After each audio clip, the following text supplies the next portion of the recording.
That was at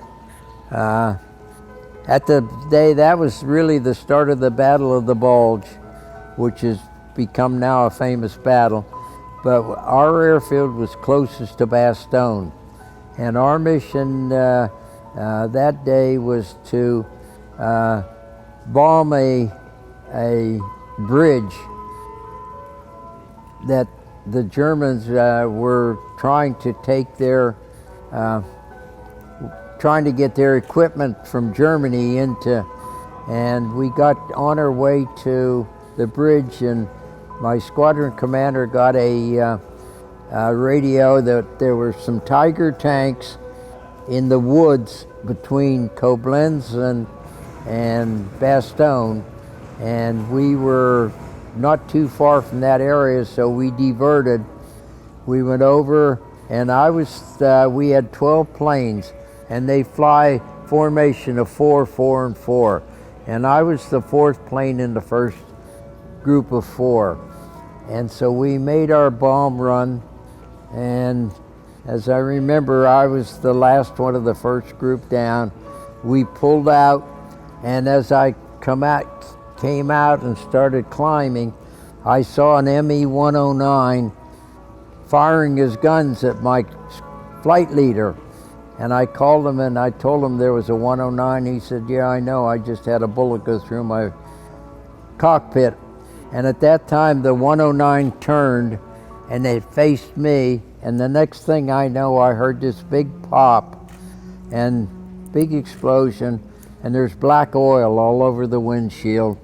And I had no idea how serious it was. All I know is the engine was not working very well. I was close to stalling speed. It was sputtering, and I called my squadron commander and told him I was hit, and I didn't know whether I was bailing out or going to have to crash land. And so I said, "I'm heading out of here."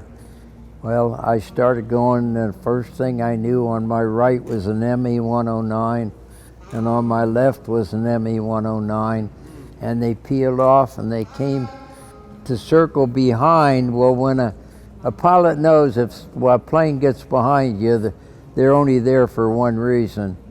They're going to start firing. Well, the bullets didn't come. They moved up and flew formation, and I don't know how long we went, and I was struggling to keep the plane going. It was like 1,000 feet, and so all of a sudden they went like this and peeled off and left me. I was hoping that I would someday be able to thank them in person, and I found out that that would never happen, because last year I met a German Luftwaffe pilot that got shot down in the same battle I got hit, and I found out through him that he got shot down the same day, and he never got back to his squadron. But he said he found out now that all those guys in this squadron are passed away, and so there's no way I'll ever find out who they were.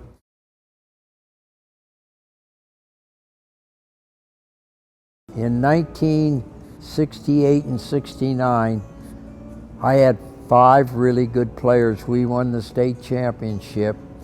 And then I heard about this young whippersnap down in Wilmington, Delaware, playing out of his dad had a golf course, and I heard that he was really a good player, and so I thought, well, maybe I can see if we can get him, because I had no money. We had no scholarship. I couldn't offer him anything. I really didn't know I was being recruited until I was invited to come up to campus, and I had a great campus visit.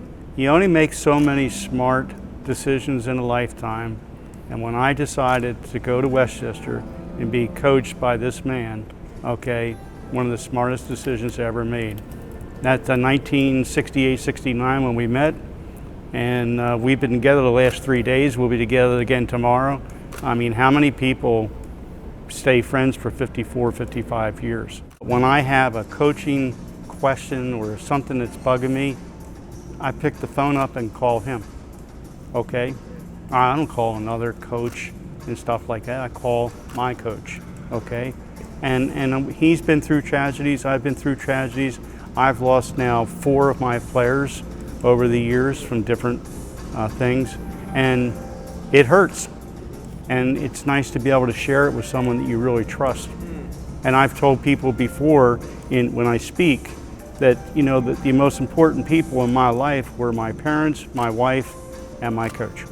The one thing that you want to remember about World War II is that all the men and women that gave their lives gave it to retain freedom. And freedom is not free. You've got to pay the price to keep freedom, and you never want to give up the right to be free.